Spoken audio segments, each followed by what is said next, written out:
बघा, मुंबईत निशिकांत शिंदे यांनी 133 मतांची आघाडीवर घेतली. तर 194 वॉर्डमध्ये समाधान सरवणकर पिछाडीवर शिंदे सेनेचे. बघा, एक महत्त्वाची बातमी समोर येते. 194 वॉर्डमध्ये समाधान सरवणकर पिछाडीवर आहेत. शिंदे सेनेसाठी हा धक्का आहे.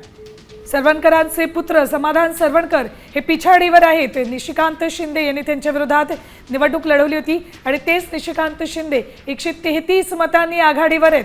ठाकरे सेनेचे निशिकांत शिंदे हे 33 मतांनी आघाडीवर आहेत. वॉर्ड 194 मधून हे सुरुवातीचं चित्र. बघा, शिंदे सेनेचे माजी आमदार सदा सरवणकर यांचे पुत्र समाधान सरवणकर पिछाडीवर आहेत. 194 वॉर्डमधून ते पिछाडीवर आहेत. निशिकांत शिंदे जे ठाकरे सेनेचे उमेदवार आहेत त्यांनी 133 मतांची आघाडी घेतलेली आहे. बघा, 194 वॉर्डमधला कल आपण बघतोय.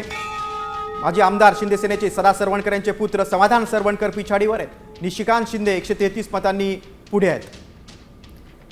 मुंबईतले कल हाती यायला लागलेले आहेत. मुंबईमध्ये सध्या महायुती आघाडीवर असली तरी निशिकांत शिंदे ठाकरे सेनेचे उमेदवार आहेत. वॉर्ड 194 मधले ते आघाडीवर आहेत. त्यांनी भाजपचे शिंदे सेनेचे समाधान सरवणकर यांना 133 मतांनी पिछाडीवर टाकलेले.